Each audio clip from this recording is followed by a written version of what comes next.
holding on to peace in a world of conflict is not easy, but there is something really powerful about following our virtues. It's not just talking about being courageous and compassionate, it's about putting them into practice. I'm Carolyn Beeler. And I'm Marco Werman. This Memorial Day, we share stories about the people trying to help us get along. Many have been through war. I realize life is way too short to waste it on stuff that you don't believe in. Others are trekking the planet in search of connection. What I'm walking to every single day is other people. There's goodness there.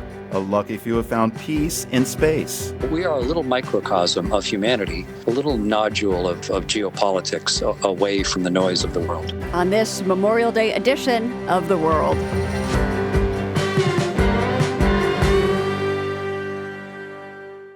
This is The World. I'm Carolyn Beeler. And I'm Marco Werman. It is great to have you here this Memorial Day. In the U.S., it's a day for family picnics and barbecues, the unofficial start of summer. The official purpose of the holiday, of course, is to remember members of the U.S. military lost in war. Now, we cover conflict and fighting a lot on the show. Today, we're going to focus on the peacemakers, people who bridge the divide, feed the stranger, or hold space for grief. We'll be drawing from some of our most memorable interviews in recent years, starting with Malala Yousafzai. The young Nobel Peace Laureate from Pakistan came face-to-face with violent hatred in 2012 when a gunman boarded her school bus and shot her in the head. Years later, I had the privilege of speaking with her when a documentary she helped produce was up for an Oscar. That film told the story of a former U.S. Marine with PTSD who was driven by his own hatred and planned to bomb a mosque. I began our conversation by asking about the connection between his story and hers. It's been about 11 years since you were riding on that bus in rural Pakistan when a Taliban gunman shot you in the head. The reason? You'd been speaking out for education for young women.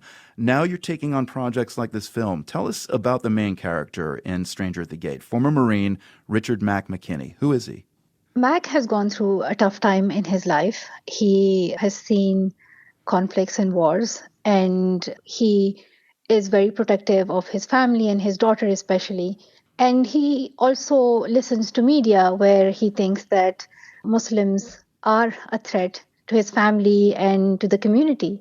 And he makes the decision to completely erase Muslims. And his first target is the Islamic Center in his own town. How did Mac's story resonate with you and your own experiences growing up in Pakistan? The gunmen who shot me were told that I was not belonging to Islam or to their culture, that I was somebody alien to them. And I think that's where hatred and division begins. You know, these are the things we need to address, because when you connect with people from different backgrounds, from different cultures, faiths, you realize that there is shared humanity. The gunman who was told all of that decided to attack me. I survived that attempt. And the same thing happened in Mac's life as well, where he decided to attack hundreds of people, Muslim people. But it changed, and I think there is something powerful that changed that, and that is love, that is kindness, that is compassion. And I'm glad that Mac had the willingness to welcome that love. And on the other hand, I'm just so happy that the people who he wanted to attack, they actually, even after knowing that Mac had planned all of this, they decided to invite him over for dinner and have a conversation with him. Yeah, I mean, that love is so powerful, and we're about to hear that. The story of former Marine Mac McKinney. He shows up at this Muncie, Indiana mosque unannounced, and he's there on a sort of reconnaissance mission for his bombing plot. There are some worshipers who remember when he came in, he looked agitated and troubled, and he starts meeting people, including a local family physician, Saber Barami, who is the husband of Bibi Barami, whom you just mentioned. Here's Dr. Barami talking about what he was feeling when he met McKinney. My first impression of McKinney was he seemed to be like a redneck. But he came to the masjid and he's like a guest also. So I couldn't help it except to hug him and make him feel, not artificially, from my heart, that he is welcome. and he is part of us. Malala, one thing that struck me about this former Marine and would-be assassin is how firmly he thought his plot was the right thing to do. How do you make sense of that? These things don't make sense. Hatred, divisions don't make sense. And we need to challenge that. And I am just in awe of the steps that Bibi and her family took, because there is something really powerful about following our virtues. And it's not just about talking about being courageous and compassionate. It's just about putting them into practice. And that's what they did. And for me, when I think about these values, it gives me hope for a better future for the world. So you're saying it's the same kind of courage, but one needs to kind of turn that inside out. Love facing first. It's important that we talk about these values and these issues, but also make sure that we practice them as well. When I think about kindness, compassion, forgiveness, I think about it in my day-to-day life and how I follow it as a person, how I treat family members, my friends, strangers, and what is my role in my day-to-day life, but also on social media and other platforms as well. And just not end the conversation there, but to begin a new conversation about what role we can play in really challenging the stereotypes that exist, in the divisions and hatreds that have been created. So I think it gives me hope that we will be able to start a new conversation about how do we bring more hope for humanity. In the end, the film Stranger at the Gate is, as you've already underscored, it's about the power of a kind act. Here's one of the women at the mosque, Bibi Barami, whom you've mentioned, and former Marine, Richard McMcKinney. I comforted him. I gave him the attention. I think that's the basic memory that I have. Not only just with Mac, I would do this with any guest. These people were just plain old pleasant. Happy to be alive. Happy to be in America. Just happy. And more than happy to talk to me. Is there a thread or an act of kindness that ties your personal experience in Pakistan to this documentary that takes place in Muncie, Indiana? During my time in Swat Valley, when we faced conflict, we were also internally displaced. And for 3 months, it was the people of other cities, other towns who welcomed us. So what's at the center of this message is people opening their doors and their hearts to strangers, to others, that can give us a spark of hope for a better future for everyone. That's Nobel Peace Prize laureate and activist Malala Yousafzai. She's the executive producer of the documentary Stranger at the Gate, which was nominated for an Oscar when we spoke in 2023. Malala Yousafzai spoke about the power of kindness and compassion to change people's lives. Those themes surface in our next story, which takes us to France, where 1 in 5 college students lives below the poverty line. A legion of volunteers there have signed up to lend struggling students a hand. The program's name translates roughly to Groceries for Students, but it is about much more than food. The World's Jerry Haddon reported from the southern city of Montpellier. 24-year-old law student Mamadou Diallo needs a book. After a long day of classes, he climbs a long, curving staircase inside Montpellier's law library. Found it, he tells me, grabbing a volume, Law of Special Contracts. It's late afternoon, no time to sit and read now, Diallo says. He's got other priorities, mainly hitting a supermarket. Because when you don't have food, he says, you don't have energy. And without energy, you can't study. In fact, he says, you can't even sleep. Your stomach keeps you awake.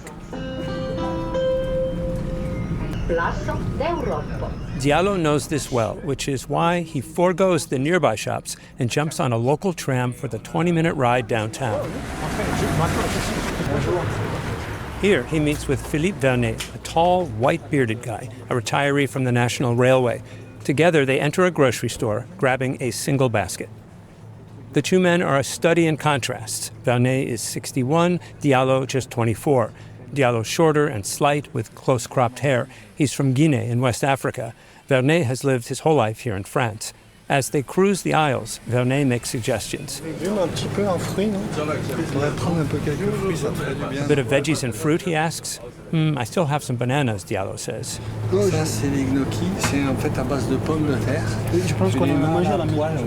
Do you know these, says Vernet? They're called gnocchis. They're made from potatoes. They're easy to cook.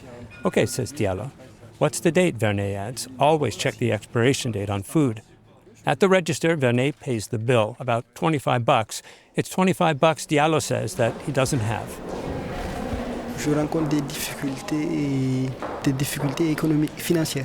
I have difficulties, especially financial difficulties, Diallo tells me. It's not easy for a foreigner moving to a new country. We find ourselves often in precarious situations, he says, and can't always pay for everything we need. Diallo came to France 3 years ago. An uncle paid for his flight from Guinea. His parents gave him what they could, money that would last him just a couple of months. After that, he was on his own. Luckily, he says he stumbled on this program, Groceries for Students, where he met Vernet, who'd signed up as a volunteer. J'ai aidé mes enfants parce que j'ai 3 fils. J'ai pu les aider financièrement et donc c'est normal. I thought I helped my own 3 kids financially when they needed it, Vernet says. Now that they're grown and moved out, I can certainly help others. Vernet is one of around 7,000 volunteers across France who've signed on with Groceries for Students. Marion Dolissi-Galzi is the group's founder and director.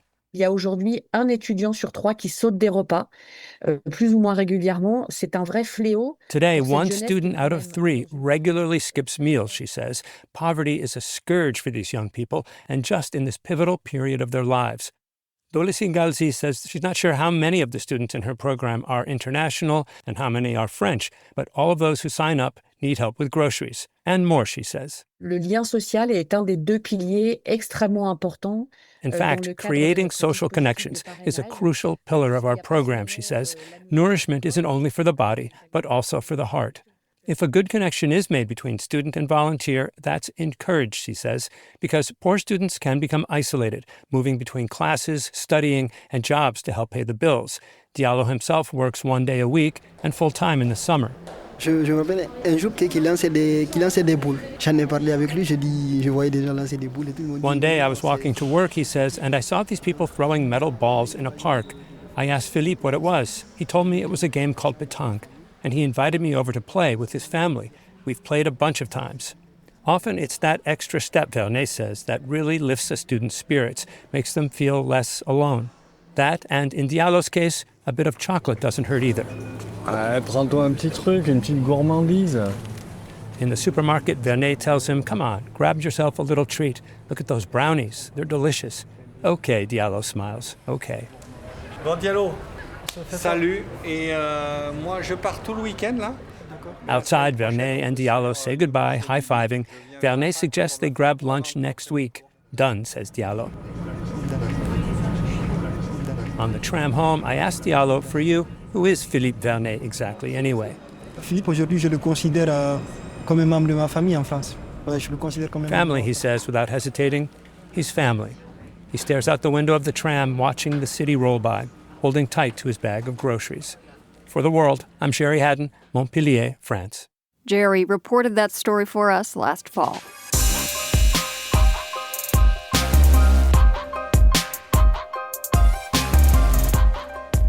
Some peacemakers work on the global stage, others work more quietly, closer to home. Coming up, we'll hear the story of an innkeeper in Japan whose take on hospitality is profound. She's very, very warm and very, very friendly, and like a lot of people who've had very difficult lives, extremely compassionate. That conversation is next on our Memorial Day show focused on peacemaking. You are with The World.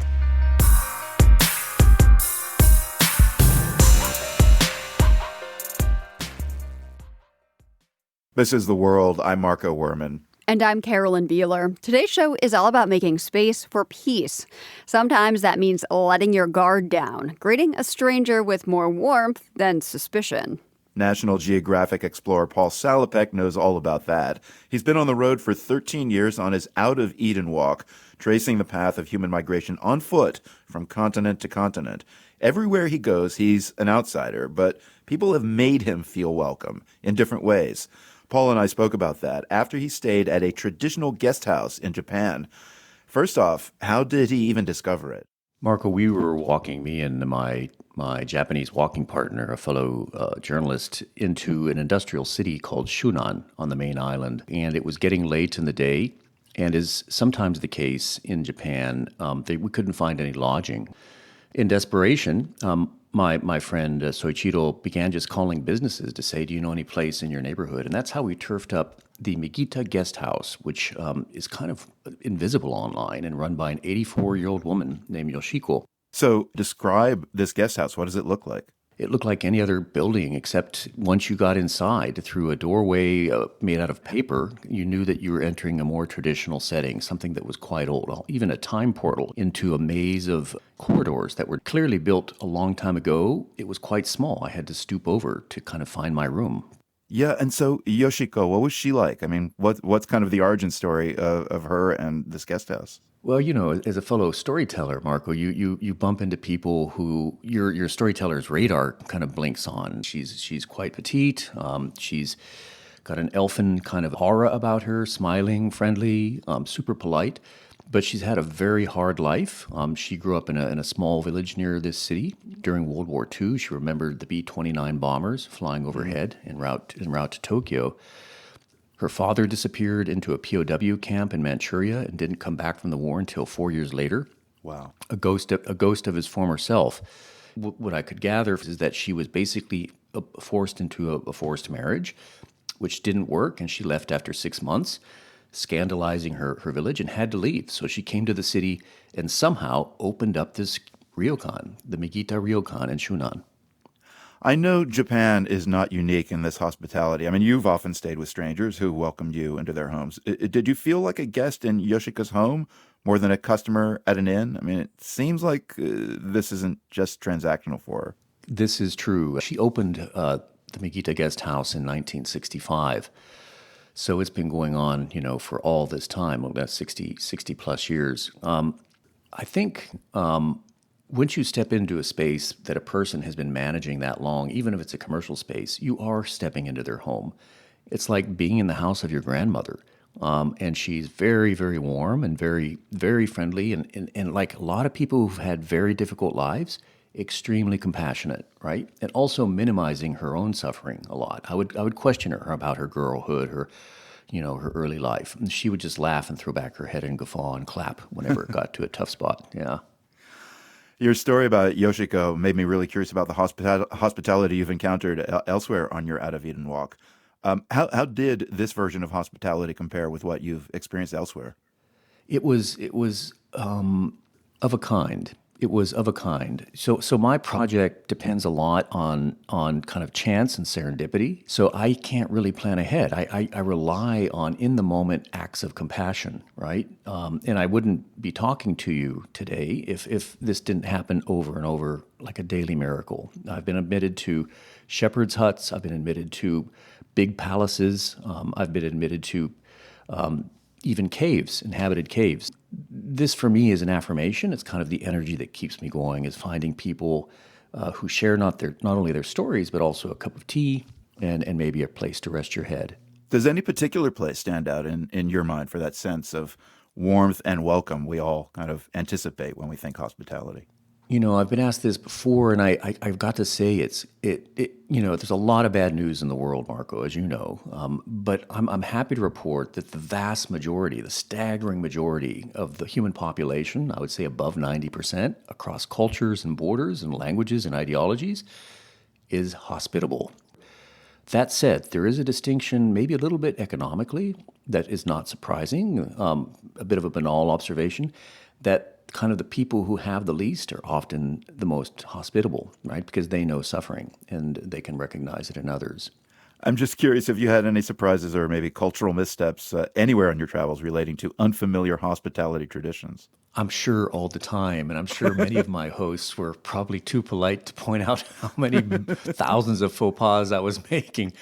In Which Japan, is hospitality too. It is hot. That's compassion for the clumsy, dumbbell who's kind of staggering through your doorway with a backpack on, and sweaty and smelly and with dirty clothes, right? Something about Japan that stands out is that I think the traditions of human interactions and hospitality, in the case of this conversation, are even more extremely codified, more highly refined and developed. So, for example, coming into somebody's house, you take your shoes off, of course, and of course, everybody knows that. I took my shoes off, but sometimes in some homes, you put your shoes in a certain place, to the left and not to the right. So I've had, hosts or hostesses kind of very quietly, when they think I'm not looking, take my shoes and move them. So there's even kind of a microgeography to hospitality. Yeah.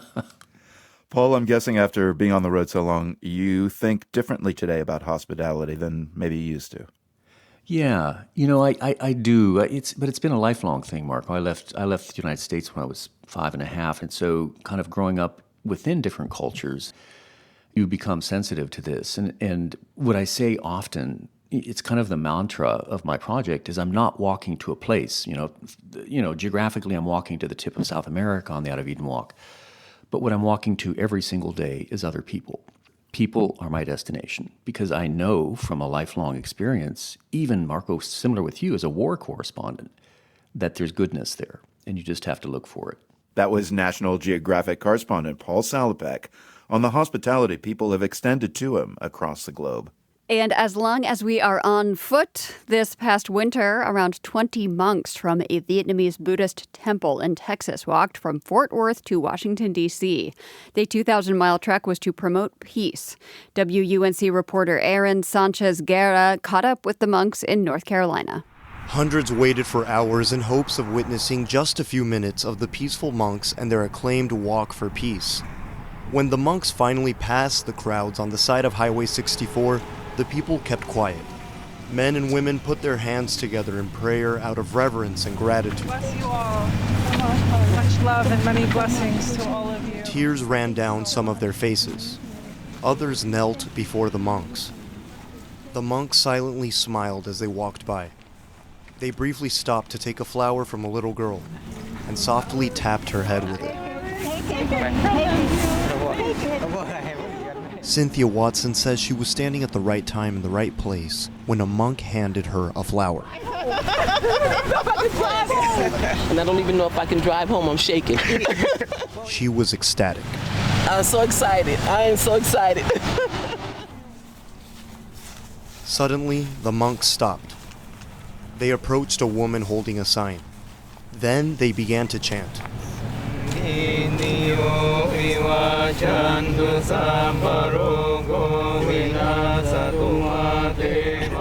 Lillian Wilson sobbed as they chanted. Wilson says the woman with the sign was her sister. She asked the monks for a blessing as she recovered from a bone marrow transplant. I can't contain myself. I just can't. It's a beautiful moment. Absolutely beautiful moment. The Walk for Peace amassed a large social media following, allowing people around the country to track their journey. That's how Lin U found out about it. He's an immigrant from Myanmar. He says the Walk for Peace matters to him because Buddhist monks led a brave protest against the military government in his home country. We people love peace. Every people love peace, so why they walk in, we don't care, we don't know that, but it's the Walk for Peace. Here in America, he said, they can march freely. Something about the monks and their universal message of peace, love, and kindness has resonated with many, drawing diverse crowds who have religiously followed the monks' journey. Jenny Flynn is Nepalese American, and she traveled from New Jersey. She says she's on a spiritual journey like the monks are. Peace loving, and then I grew up in a Buddhist household, so I try to practice Buddhism. Flynn says she's been following them since the previous day. It was like so quick. It happens like a flash, when they come and then they're gone. And I feel like that wasn't enough for me, so here I am. Chapel Hill resident Lynn Johnson believes their message of unity is a solution to a time of division in America. And I think it's what our nation needs. And I think it's the one thing right now that people can come together about, and that's bringing peace and being kind to each other. Things can improve in the country, Johnson says, if we can give peace a chance. For the world, I'm Aaron Sanchez Guerra.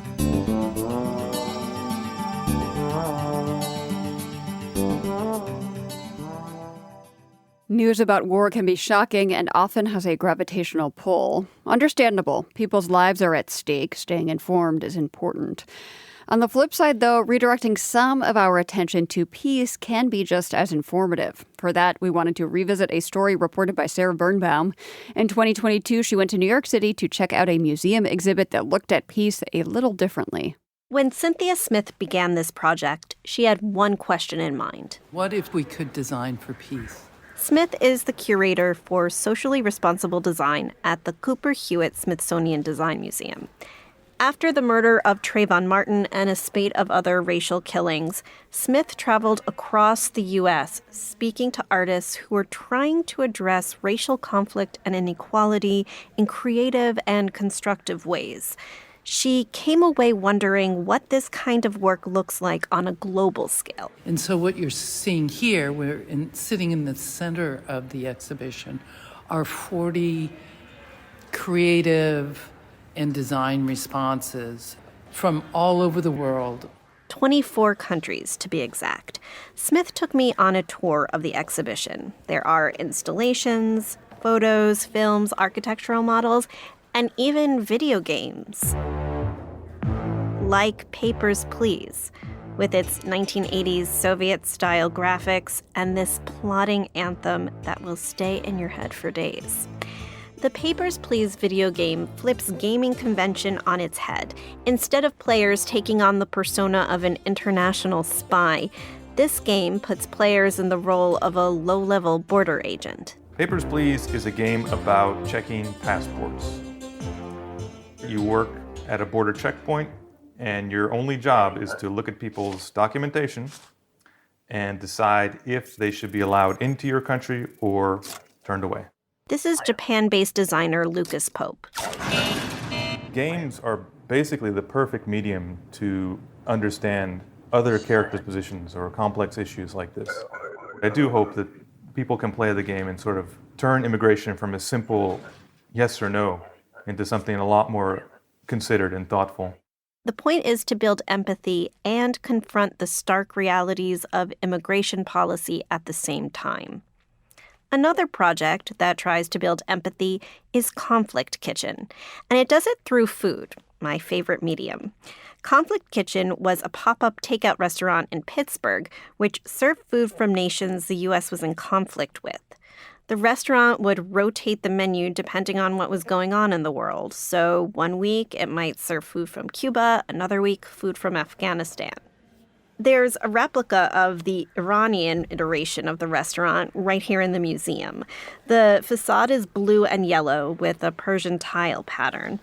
And on the opposite wall, there's a TV screen where you can watch old news reports about the project. So you order Iranian food or Persian food, anywhere from $5 to $8, and they give it to you wrapped up in a wrapper that has conversations from people that are in that country.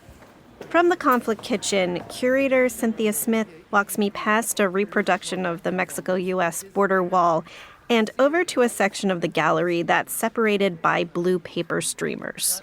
Everything here is blue. Blue walls, blue floor, a large blue wall map which shows the hundreds of UN peacekeeping compounds all over sub-Saharan Africa. Smith tells me the blue color scheme is a nod to UN peacekeepers who wear blue helmets and the local tribes of the Sahel who use indigo to dye their clothes. She brings my attention to a table of architectural models, which show how UN peace missions could be designed better. And so what you're looking at here are 4 different models. These models are the work of Israeli architect Malkit Shoshan. Shoshan tells me the first time she saw a UN peacekeeping mission was on a trip to Kosovo in 2007, and she says she was shocked. There were military compounds, logistic hubs, walls, barbed wires. I mean, these elements of, you can say, war were used to kind of stabilize the situation there and bring peace, but it felt so incredibly not just violent, but prominent. Shoshan's designs for UN bases use local materials and local building techniques, and you can see that in the models. Instead of walls and divisions, there's a sense of seamlessness and continuity. I think that the way that we think of spaces, the way that we conceptualize the access to spaces, who has access, who can be seen, heard, contributes a lot towards the possibility of justice. This is Dutch artist Jonas Staal. His design for a new kind of parliament building is on display at Designing Peace. Staal was approached in 2011 by a Kurdish activist with the self-appointed government in Rojava in northern Syria. She wanted a parliament building that would embody the ideals of the Kurdish liberation movement, which, in the words of the movement, are feminism, socialism, and anarchism. Staal came up with a circular meeting space that's partly enclosed by steel arches and a fragmented dome. The dome is composed of overlapping flags, the flags of all the organizations that govern the region, and all of them have images of stars and suns. If you stand in the parliament and you look above, you see parts of the sky through the beams of the parliament, and you are surrounded by these visual symbols of stars and suns. And as such, it creates a kind of ideological planetarium. In the exhibit, you can see a time-lapse video of the building going up. You see the metal arches rising from the desert and artisans painting the flags for the ceiling. You also hear from Amina Asa, the activist who commissioned the parliament from Staal. She says, "This parliament behind me is important because it allows all the people of Rojava to come together under one roof, to share power and live together. The parliament represents all of society, everyone." The world today is in conflict, that's for sure. But the overarching message of this exhibition is the root causes of war, like racism and inequality, are products of design. And so they can be redesigned. Curator Cynthia Smith. One of the primary points that we want to have visitors walk away with is that they have agency in their own, in creating peace, in their own communities. She says everyone has a crucial role to play. For The World, I'm Sarah Birnbaum in New York.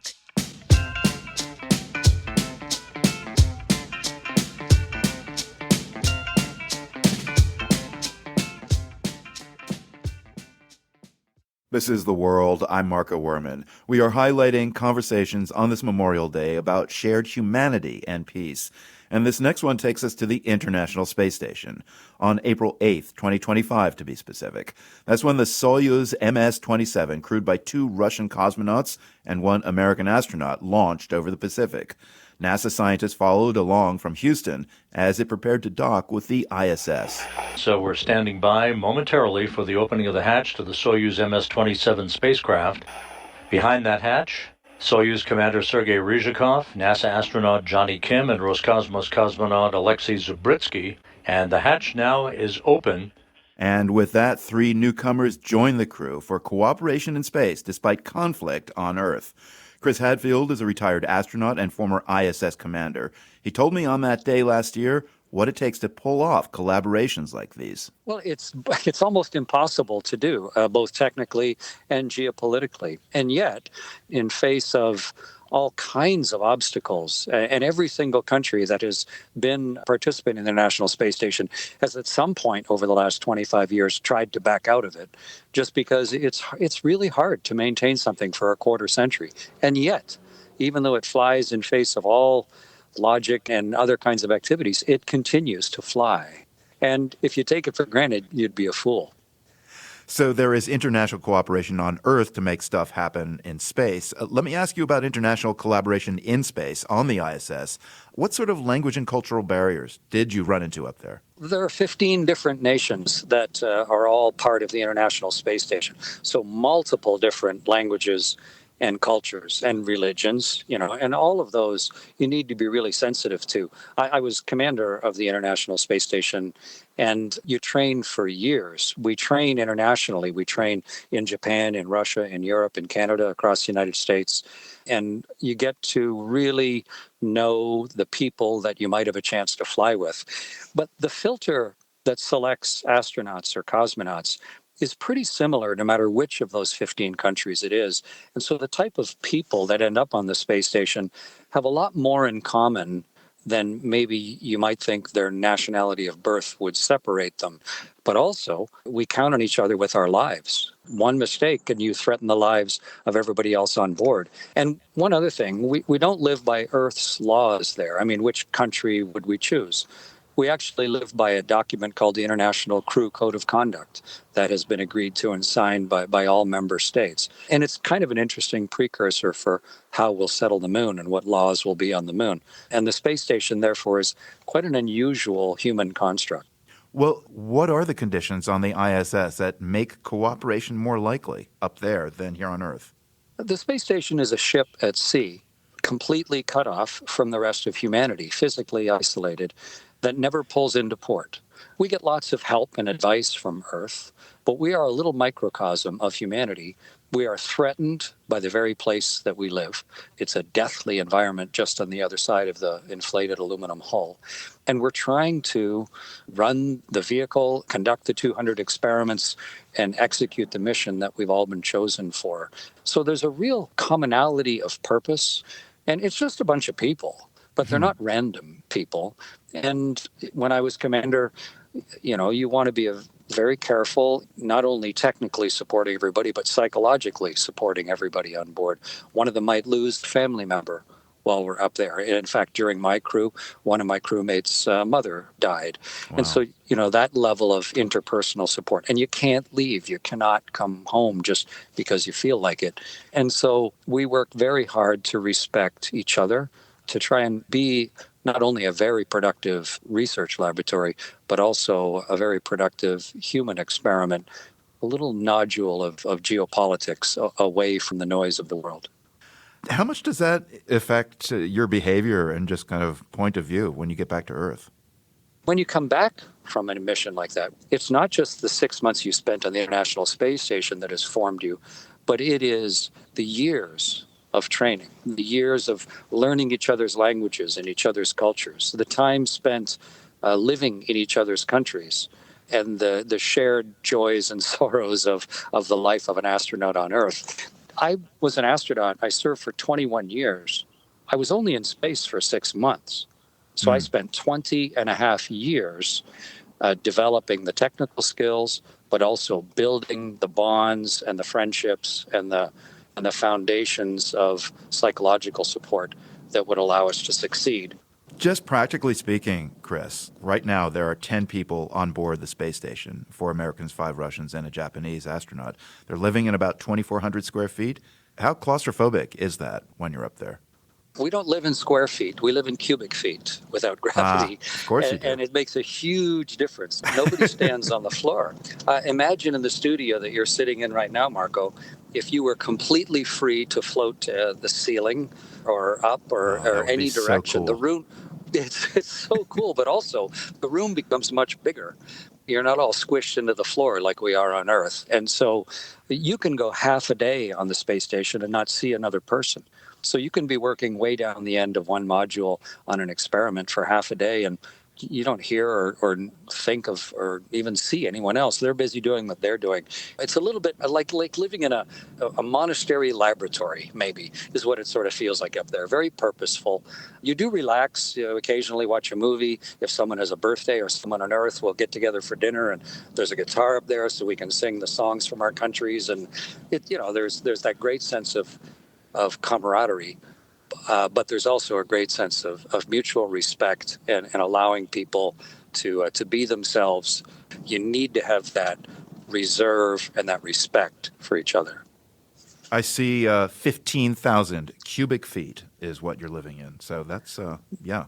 Also, Marco, you can float to the window and you can go from San Diego to Boston in 9 minutes. You go around the entire world in 90 minutes. And if you have that huge volume inside and you have a magic power, like you can fly because you're weightless, and you can float to the window and watch an entire continent go by in the time it takes to drink a cup of coffee. For me, it's the opposite of claustrophobia. You're free to see the entire world. That's amazing. No other word. Chris Hadfield is a former commander on the International Space Station. We spoke in 2025. Also, more recently, he shared his giddy reaction to the success of the Artemis mission. You can hear that conversation at theworld.org. The World is produced by GBH and PRX, broadcasting weekdays from the Nan and Bill Harris studio in Boston. I'm Carolyn Beeler. And I'm Marco Werman. Happy Memorial Day. We'll see you again tomorrow. The World is supported by the Carnegie Corporation of New York, working to reduce political polarization through philanthropic support for education, democracy, and peace. More information at carnegie.org.